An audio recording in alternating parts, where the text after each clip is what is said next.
Madame, Messieurs, bienvenue à ce nouveau complément de l'information sur Gabon 24. Du 1er au 8 juin, le Gabon a vibré au rythme de la Semaine nationale de l'environnement. Une semaine ponctuée par plusieurs activités, à l'instar de la Journée mondiale de l'environnement célébrée le 5 juin 2019. Pour en parler sur ce plateau, je reçois Emmanuel Bayani-Ngoï. Il est le directeur général de l'environnement et de la protection de la nature au Gabon. Monsieur Bayani-Ngoï, bienvenue sur Gabon 24.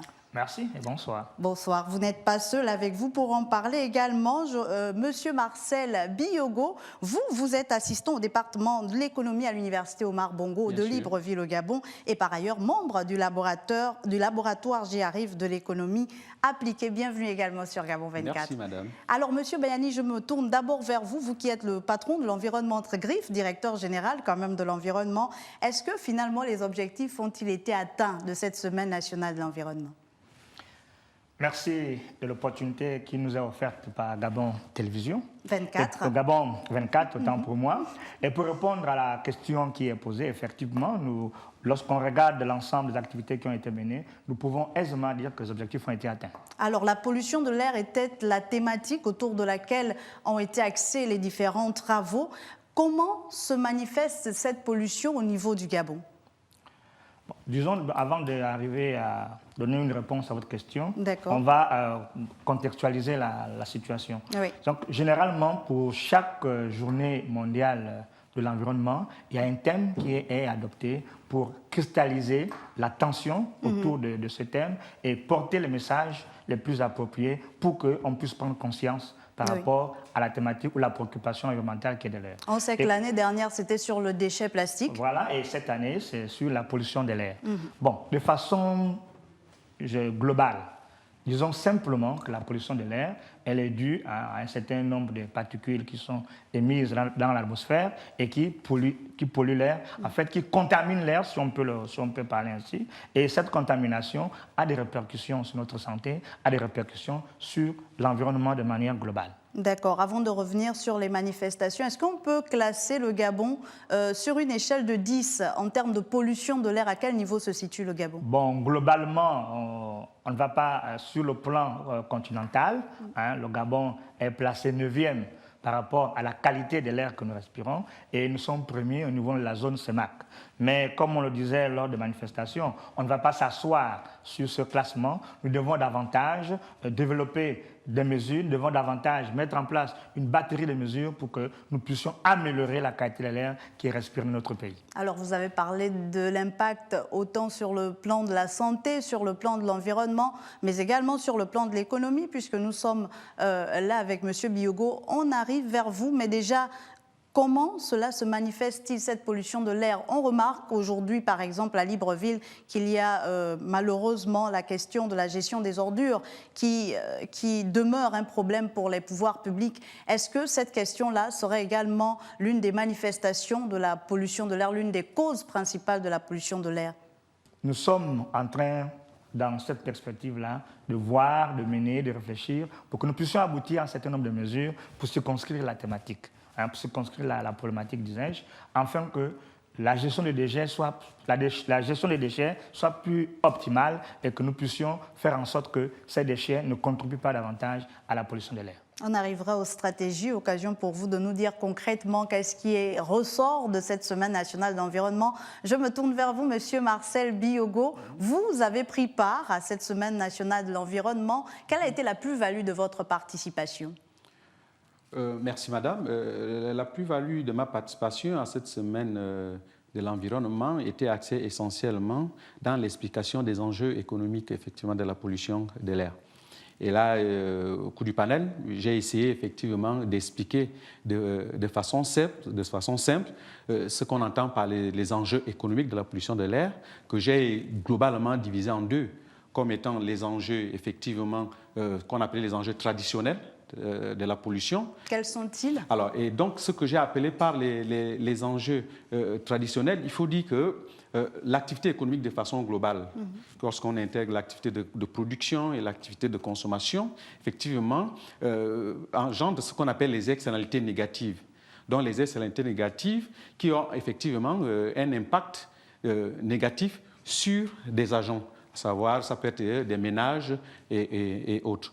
Et donc, le gros problème que ces incertitudes négatives qui sont produites généralement par les entreprises ont un coût. Et généralement, on parle de coûts privés et de coûts sociaux. Et pour ce qui est des entreprises qui produisent effectivement cette pollution, ils tiennent simplement compte des coûts privés, autrement des coûts qui intègrent l'activité productive de l'entreprise. D'accord. Alors que les coûts sociaux, effectivement, que sont les externalités négatives, devraient effectivement être intégrés. Or, c'est pourquoi on demande à certaines entreprises de tenir compte effectivement de l'environnement social, de l'environnement dans lequel elles exercent leur activité. Oui, effectivement, c'est pourquoi on demande à certaines entreprises de tenir compte de cet environnement.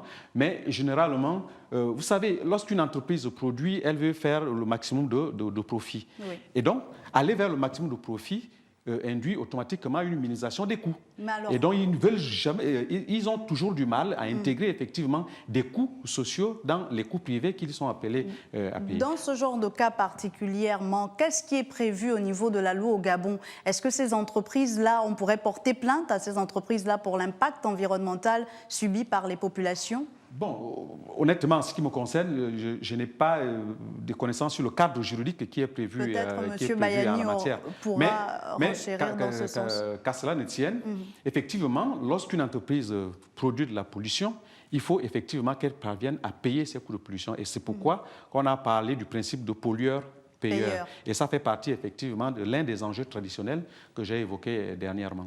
En fait, ce sont des enjeux qui intègrent les modes modernes de production. Effectivement, ce sont des modes... Est-ce qu'au niveau des cellules, de la cellule familiale, au niveau des ménages, il n'y aurait pas également des enjeux économiques en ce qui concerne la pollution, ou ce serait assez minimisé? Bon, des enjeux économiques qu'on peut imaginer au niveau des ménages rentrent plutôt dans le cadre de ce qu'on j'ai appelé les enjeux traditionnels, qui consistent à dire que puisque généralement, peut-être inconsciemment, les ménages ne le savent pas, qu'ils polluent à travers effectivement les déchets qu'on déverse dans les poubelles et ainsi de suite. Alors, est-ce qu'il faut arriver à faire payer une taxe au niveau des ménages? Bon, ça reste à discuter au niveau national parce que généralement, quand on demande de sortir de l'argent, de payer des taxes, ce n'est pas toujours réceptif, de l'argent économique qui doit payer. Donc, en réalité, parmi les recommandations de votre panel, c'est d'arriver à faire en sorte que les entreprises finissent par payer une taxe pour la pollution dont elles seraient responsables. Si ça n'existe pas, monsieur pourra nous le dire tout à l'heure, s'il n'y a pas un cadre juridique qui oblige les entreprises à payer effectivement une taxe pollueur au cas où elle venait à polluer effectivement de l'air ou l'environnement de façon globale, je pense qu'il est nécessaire effectivement qu'on instaure une telle taxe. Mais au niveau des ménages, ça reste... Puisque en fait, la pollution qui provient des ordures ménagères ne relève pas directement de la négligence des ménages.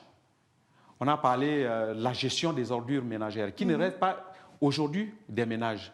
Du moins au niveau du Gabon. Ça ne relève pas des ménages, ça relève plutôt de la puissance publique. Donc, je pense qu'on peut effectivement ne pas avoir une pollution qui proviendrait effectivement de ces déchets-là, si effectivement il y avait une bonne gestion des ordures ménagères de la part des pouvoirs publics, puisque la tâche leur incombe à ce jour. À ce niveau-là, ça pourrait être discutable, puisqu'il y a également les notions de citoyenneté qui pourraient être mises en avant. Mais déjà, revenir sur cette taxe des entreprises, M. Bayani, est-ce qu'elle existe? Est-ce que si une entreprise est suspectée ou du moins indexée d'être pollueur, est-ce qu'elle devrait payer une taxe au niveau de l'État gabonais? Disons que de prime abord, l'administration accompagne les opérateurs économiques pour que le coût de leurs activités, il n'y ait pas atteinte à l'environnement. Parce que vous savez, il n'y a pas le risque zéro. Oui. Ce qu'on doit faire, c'est de faire en sorte que toutes les activités anthropiques qui sont menées, soit par les citoyens ou par les opérateurs économiques, fassent moins du mal à l'environnement, puissent ne pas attaquer de façon considérable l'environnement. Et dans ce processus, nous avons mis en place ce qu'on appelle l'étude d'impact environnemental et social. Et c'est dans ces éléments-là, dans cet outil de planification et de prise en compte de l'ensemble des menaces ou de l'ensemble d'agressions vis-à-vis de l'environnement qu'on inscrit l'ensemble des opérateurs économiques. Et à la fin de cette évaluation environnementale, il y a un autre outil qui est un outil technique qui rassemble l'ensemble des prescriptions techniques que l'on appelle le plan de gestion environnementale et sociale. Et donc, c'est ce plan qui permet aux opérateurs de mener un certain nombre d'activités, de réaliser un certain nombre de mesures pour que les activités n'atteignent pas considérablement l'environnement. Est-ce que ce plan de gestion joue également, avant que vous ne poursuiviez, est-ce que ce plan de gestion, ou du moins les membres qui constituent ce plan de gestion, jouent également le rôle de police envers les entreprises?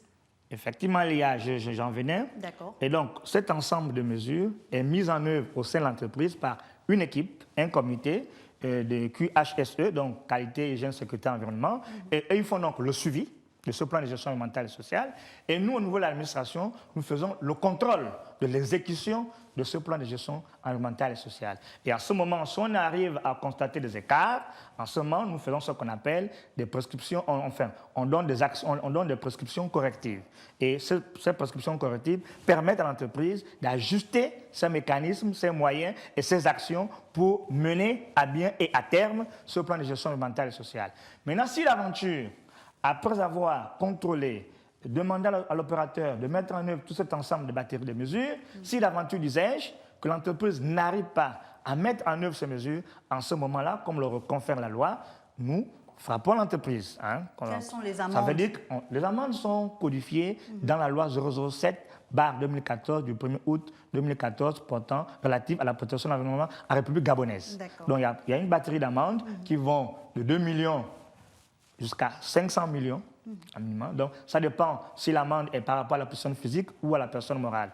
Parce qu'au niveau de la personne morale, on multiplie par 10 ce qu'on donne à la personne physique. Ces taux ont été mis en place pour amener les opérateurs économiques à mieux tenir compte de préoccupations environnementales, à les intégrer dans le processus de production. Est-ce que depuis que ces taux ont été mis en place, depuis que cette loi existe, parce que je pense que c'est la loi qui encadre tout l'environnement forestier et environnemental au niveau du Gabon, est-ce que depuis que cette loi est donc mise en place, vous avez remarqué une baisse de l'activité polluante au niveau du Gabon? Oui, je peux dire que si j'essaye de faire l'évaluation depuis 1994, par exemple, que je rentre dans cette maison environnementale et aujourd'hui, je pense que nous pouvons aisément dire que les opérateurs économiques tiennent de plus en plus compte des préoccupations environnementales. Et comme parlait le monsieur Biyogo tout à l'heure, les externalités, ils commencent à les intégrer, donc ces coûts externes à leur système de production, ils commencent à les intégrer dans leur management global de la situation environnementale. Et aujourd'hui, on peut s'en réjouir dans la mesure où beaucoup d'opérateurs économiques ont mis en place ces comités ou ces commissions, ou alors même ces équipes de gestion environnementale au sein de leurs entreprises. C'est déjà un pas, ce qu'on n'en avait pas il y a cela de 20 ans. Alors avant de poursuivre, messieurs, je vous propose de regarder cet élément concocté par notre rédaction. On revient sur la Journée mondiale de l'environnement et on se retrouve juste derrière. Célébrer l'environnement sous le thème « Pollution de l'air au Gabon », c'est accentuer la sensibilisation et les actions par les acteurs pour prévenir les dangers auxquels sont exposées les populations au Gabon. Les mesures que le président de la République a demandé aux administrations gabonaises de prendre, c'est de réduire le torchage. Parce que le Gabon, vous savez, dans sa contribution nationale pour la lutte contre le changement climatique, lors de l'accord de Paris, en 2015, avait annoncé la réduction des émissions de gaz à effet de serre de 50% à l'horizon 2025. Nous étions le premier pays africain à faire cette contribution substantielle et je peux vous assurer que le président de la République, son Excellence Ali Bongo Ondimba, a aujourd'hui, je peux dire, une cote par rapport à son engagement au niveau de la protection de l'environnement. Le Gabon n'est pas parmi les grands pollueurs de l'air au monde, mais il connaît les effets de la pollution, à l'exemple de l'exploitation du pétrole et l'utilisation des carburants, comme le diesel contenant du CO2, un gaz à effet de serre. L'une des solutions réside dans l'usage des filtres pour réduire la pollution des automobilistes. Alors c'est un filtre qui permet effectivement de réduire les émissions de gaz nocifs pour la santé de plus de 80%. Et dans le même temps, il permet également aux usagers de pouvoir observer des réductions de consommation de carburant. Il est très difficile pour les amateurs, donc les populations, d'évaluer le niveau de l'air Yanko touché. Seule l'odeur peut interpeller sur la qualité de l'air, mais la pollution de l'air reste toutefois chimique, biologique et physique. Et si vous nous prenez en cours, vous êtes sur Complément d'information sur Gabon 24 avec moi pour revenir sur la semaine nationale de l'environnement. Je reçois M. Emmanuel Bayani Ngoyi, directeur général de l'environnement et de la protection de la nature au Gabon, et M. Marcel Biyogo, qui lui est membre du laboratoire de l'économie appliquée, assistant au département de l'économie à l'université Omar Bongo de Libreville. Alors messieurs, on l'a vu dans ce reportage, il y a encore beaucoup à faire, monsieur le directeur général de l'environnement, excusez-moi, et surtout dans le secteur du pétrole. Comment aujourd'hui inciter ces producteurs de pétrole, ces industriels qui évoluent dans le secteur du pétrole à réduire leur taux de pollution de l'air? Comme je le disais tantôt, c'est-à-dire que les opérateurs économiques aujourd'hui ont pris conscience de la nécessité de contribuer à la politique nationale de lutte contre la politique nationale de protection de l'environnement. Et en ce qui concerne le secteur pétrolier, puisque c'est de cela que nous parlons, on a changé le mécanisme pour faire en sorte que le torchage, progressivement, on va arrêter le torchage. Mais comme c'est un processus économique, on va de façon progressive jusqu'à ce que, aujourd'hui, les émissions dues au torchage sont considérablement diminuées et d'ici 2025, on arrivera à l'arrêt total du torchage. Ça, c'est en ce qui concerne le secteur pétrolier. Dans d'autres secteurs, des mesures sont également prises. Et en termes de mesures, nous avons deux sortes de mesures. Nous avons les mesures juridiques et les mesures techniques. Au niveau de la mesure juridique, il y a un dispositif de texte réglementaire qui est en train d'être élaboré pour mettre en œuvre le Code de l'environnement, surtout dans cette thématique qui est la pollution, mais de manière globale aussi sur les déchets et les autres thématiques qui ont trait à l'environnement. Et au niveau technique, comme vous avez suivi dans l'élément que nous venons de suivre, il y a un opérateur économique qui propose une solution technique. Ce n'est pas le seul opérateur économique, il y a un autre opérateur économique. Je dirais par exemple, il va arriver lorsque tous les textes seront mis en place. Désormais, par exemple, je prends le cas de nos véhicules, puisque les pots d'échappement sont également source de pollution. Il va arriver que lors de la visite technique, qu'on prenne en compte tous les paramètres, y compris l'évaluation des gaz qui contribuent à la pollution de l'air. Donc, les prochaines visites techniques qui vont se faire tiendront compte de ce paramètre-là. Donc, c'est une solution technique pour amener à ce que dans les pots d'échappement, donc les émissions dues au pot d'échappement de véhicules, ne contribuent plus à la pollution de l'air. C'est une des mesures techniques, y compris celle qui a été proposée par l'opérateur que nous venons de voir à travers les filtres. Donc, c'est la solution technique. Comme je le disais, il y a d'autres solutions qui vont apparaître. Comme je disais tantôt au cours d'une autre discussion, que je ne suis pas spécialiste des faits d'annonce. Mais à terme... Et on l'espère. On aura l'occasion de le vérifier. Effectivement, je préfère être pris en train d'exécuter la tâche et à partir de là, on peut faire une évaluation pour se dire, tiens, en 2019, voici ce qui avait été préconisé comme mesure juridique et technique. En 2020, quelle a été la mise en œuvre? Quel bilan peut-on faire? Moi, j'aime avancer dans cette perspective de façon pragmatique et de façon opérationnelle. Donc, voilà esquisser en quelques mots les différents types de solutions que nous avons, dont je me répète, c'est les solutions juridiques et les solutions techniques. Et en dehors de ces deux solutions techniques, nous allons encore continuer à faire la sensibilisation pour conscientiser davantage les populations par rapport à toutes les problématiques environnementales et plus particulièrement celle qui est liée à la pollution de l'air. Et vous faites bien de parler de sensibilisation puisque à l'ouverture, le 1er juin, vous étiez du côté du Cap Esterias et avec vous, il y avait des élèves, des tout jeunes auxquels vous avez prodigué certains conseils, notamment pour mieux vulgariser ces notions de protection de l'environnement. Mais est-ce que cela suffit-il en une journée, en une semaine, pour davantage sensibiliser, davantage éduquer les populations, surtout qu'on sait que la pollution de l'air a également un corollaire sur le plan sanitaire? Monsieur Biyogo, est-ce que vous, en tant qu'universitaire, vous pensez qu'une journée, une semaine suffit pour davantage éduquer ces populations-là? Non, certainement pas. Une journée ne peut pas suffire, et d'autant plus qu'elle s'est axée uniquement sur certaines villes. Bien entendu, étant donné que plus de la moitié de la population vit effectivement dans Libreville, et comme Libreville a été pris en compte, c'est une bonne chose. Mais je pense que c'est des mesures qui peuvent continuer à travers effectivement des spots télévisés, à travers des missions sur le terrain, des spécialistes de l'environnement et des spécialistes du ministère effectivement des Eaux et Forêts. Comment les populations peuvent-elles prendre la mesure de ces problématiques liées à la pollution de l'air, à l'environnement, à la protection de l'environnement?